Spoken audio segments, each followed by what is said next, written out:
혹시 아침에 일어날 때마다 무릎이나 허리가 뻣뻣하고 아파서 고생하고 계신가요? 계단을 오르내릴 때 무릎에서 소리가 나거나 오래 앉아 있다가 일어설 때 허리가 아파서 힘드신 적 있으시죠? 놀라운 사실 하나 알려드릴게요. 실제로 65세 이상 어르신들의 85%가 무릎이나 허리 통증으로 병원을 찾는다고 합니다. 그런데 이 중 절반 이상이 바로 잘못된 생활 습관 때문이라는 사실 알고 계셨나요? 오늘 영상 끝까지 보시면 많은 어르신들이 모르고 계시는 무릎과 허리를 망치는 습관들을 정확히 알려드리고 집에서도 쉽게 할 수 있는 해결 방법까지 자세히 말씀드리겠습니다. 오늘은 무리한 관절 사용과 자세 불균형으로 인한 무릎 허리 통증에 대해 자세히 알아보겠습니다. 첫 번째, 왜 어르신들에게 무릎 허리 통증이 많이 생길까요? 먼저 제가 실제로 만났던 한 어르신 이야기부터 들려드릴게요. 70세이신 박 할머니께서는 매일 새벽 5시에 일어나서 텃밭 일을 하셨습니다. 쪼그리고 앉아서 잡초를 뽑고 허리를 굽힌 채로 물을 주는 일을 3시간씩 하셨죠. 그런데 어느 날부터 무릎이 아파서 잠을 이루기 어려워지셨습니다. 병원에 가보니 무릎 연골이 많이 닳았다고 하더라고요. 이렇게 우리 어르신들이 관절 통증을 겪는 이유가 뭘까요? 첫째, 나이가 들면서 자연스럽게 관절 연골이 얇아집니다. 연골은 뼈와 뼈 사이의 쿠션 역할을 하는데 이게 얇아지면 뼈끼리 부딪혀서 아픈 거예요. 둘째, 근육량이 줄어듭니다. 우리 몸의 근육은 30세 이후부터 매년 1%씩 감소한다고 해요. 특히 다리 근육이 약해지면 무릎 관절에 부담이 더 커지죠. 셋째, 오랫동안 쌓인 잘못된 습관들이 문제가 됩니다. 이게 오늘 제가 가장 중요하게 말씀드리고 싶은 부분이에요. 두 번째, 무릎을 망치는 습관들을 알아보겠습니다. 쪼그리고 앉기를 자주 하는 습관. 많은 어르신들이 텃밭일을 하거나 집 청소를 할 때 쪼그리고 앉으시죠? 이 자세가 무릎에 얼마나 큰 부담을 주는지 아세요? 일어서 있을 때 무릎에 가해지는 압력을 1이라고 하면 쪼그리고 앉을 때는 무려 8배의 압력이 가해집니다. 체중이 60kg인 분이라면 쪼그리고 앉을 때 무릎에는 480kg의 압력이 가해지는 거예요.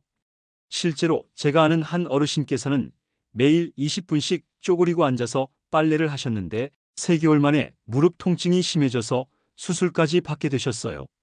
무거운 물건을 자주 드는 습관. 시장에서 장을 볼 때나 집안일을 할 때 무거운 물건을 들어 올리는 경우가 많으시죠? 이때 허리를 굽혀서 드는 습관이 정말 위험합니다. 김치통이나 쌀포대 같은 무거운 물건을 허리만 굽혀서 들어 올리면 허리 디스크에 엄청난 압력이 가해집니다. 정상적으로 서 있을 때보다 20배 이상의 압력이 가해진다고 해요. 오래 서 있거나 같은 자세 유지하기. 주방에서 요리하거나 빨래를 넣을 때 같은 자세로 오래 서 계시는 분들 많으시죠? 이것도 허리에 큰 부담을 줍니다. 1시간 이상 같은 자세를 유지하면 허리 근육이 경직되고 혈액순환이 나빠져요. 특히 앞으로 몸을 기울인 채로 오래 서 있으면 허리뼈에 비정상적인 압력이 계속 가해집니다. 여기서 중요한 점을 정리해 보겠습니다.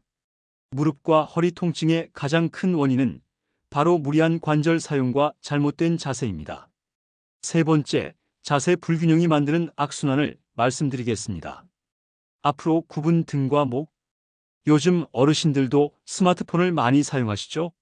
스마트폰을 볼 때 고개를 숙이고 등을 구부리는 자세를 반복하면 목과 어깨, 허리까지 전체적인 균형이 깨집니다. 실제로 한 연구 결과를 보면 고개를 15도만 숙여도 목뼈에는 평소보다 2배 이상의 압력이 가해진다고 해요.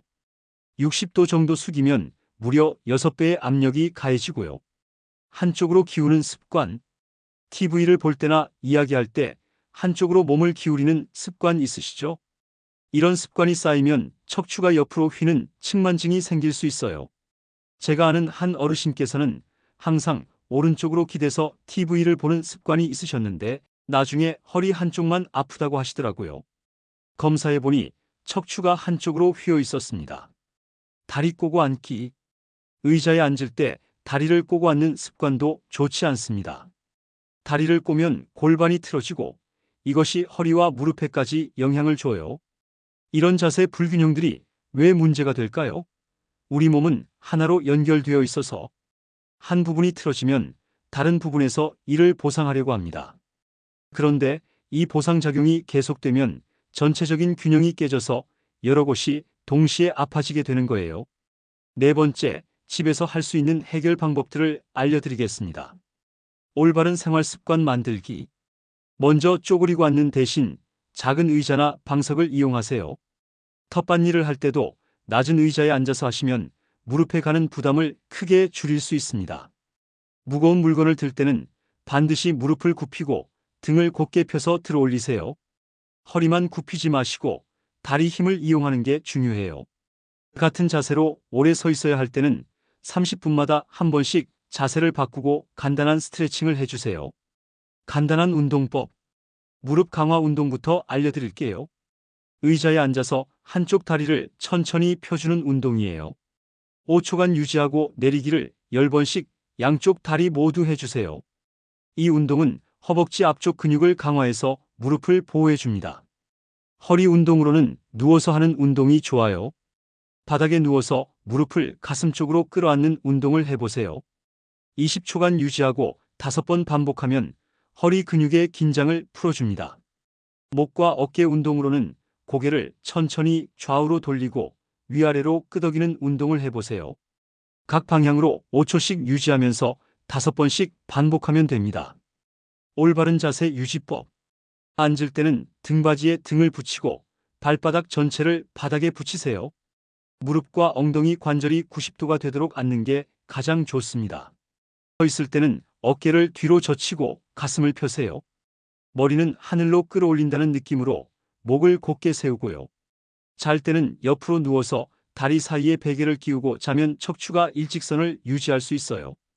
5번째, 언제 병원에 가야 하는지 알려드리겠습니다. 이런 증상이 있으면 반드시 병원에 가세요. 통증이 2주 이상 계속되거나 점점 심해질 때는 꼭 병원에 가보셔야 합니다. 특히 밤에 잠을 이루기 어려울 정도로 아프거나 다리에 힘이 빠지는 느낌이 든다면 더 늦기 전에 진료를 받아보세요. 무릎에서 붓기가 보이거나 열감이 느껴질 때도 염증이 생겼을 가능성이 있으니까 진료를 받아보시는 게 좋습니다. 조기 치료의 중요성. 관절과 척추 문제는 초기에 발견해서 치료하면 충분히 좋아질 수 있습니다. 하지만 너무 참다가 악화되면 수술까지 해야 하는 경우가 생겨요. 실제로 제가 아는 한 어르신께서는 무릎이 조금 아픈데도 참고 계시다가 나중에는 연골이 완전히 닳아서 인공관절 수술을 받게 되셨어요. 조금만 더 일찍 병원에 가셨다면 간단한 치료로도 좋아질 수 있었을 텐데 말이죠. 6번째, 예방이 최고의 치료라는 점을 강조하고 싶습니다. 건강한 체중 유지하기. 체중이 1kg 늘면 무릎에는 3kg의 부담이 더 가해집니다. 계단을 오를 때는 무려 7kg의 부담이 더 가해지고요. 그래서 적정 체중을 유지하는 것이 관절 건강에 정말 중요합니다. 규칙적인 운동하기. 일주일에 3번, 하루 30분 정도의 가벼운 운동을 꾸준히 하세요. 산책이나 실내 자전거, 수영 같은 운동이 관절에 부담을 주지 않으면서도 근력을 키우는 데 좋습니다. 충분한 수분 섭취. 관절 연골의 80%가 물로 이루어져 있어요. 수분이 부족하면 연골이 딱딱해져서 충격을 흡수하는 능력이 떨어집니다. 하루에 물을 8잔 정도는 마시려고 노력해 보세요. 좋은 영양소 섭취. 관절 건강에 도움이 되는 오메가3 지방산이 풍부한 등푸른 생선, 칼슘이 많은 우유나 멸치, 비타민 D가 들어있는 버섯류를 드시면 좋습니다. 지금까지 말씀드린 내용들을 정리해 보겠습니다. 많은 어르신들이 겪고 계시는 무릎과 허리 통증의 주된 원인은 무리한 관절 사용과 잘못된 자세 때문입니다. 하지만 올바른 생활 습관과 간단한 운동, 그리고 좋은 자세를 유지한다면 충분히 예방하고 개선할 수 있어요. 오늘 말씀드린 내용을 정리해보면 첫째, 쪼그리고 앉기, 무거운 물건 들기, 같은 자세로 오래 있기 같은 습관들이 무릎과 허리에 큰 부담을 준다는 점. 둘째, 자세 불균형은 악순환을 만들어서 여러 부위에 동시에 문제를 일으킬 수 있다는 점. 셋째, 집에서도 간단한 운동과 올바른 자세만 유지해도 많은 도움이 된다는 점. 넷째, 2주 이상 계속되는 통증이나 심한 증상이 있을 때는 반드시 병원 진료를 받아야 한다는 점. 다섯째, 건강한 생활 습관과 꾸준한 관리가 최고의 예방법이라는 점입니다. 여러분의 소중한 건강을 지키는데 오늘 영상이 조금이라도 도움이 되었으면 좋겠습니다. 도움이 되셨다면 구독과 좋아요 부탁드리고 다음에도 건강에 도움이 되는 유익한 내용으로 찾아뵙겠습니다. 감사합니다.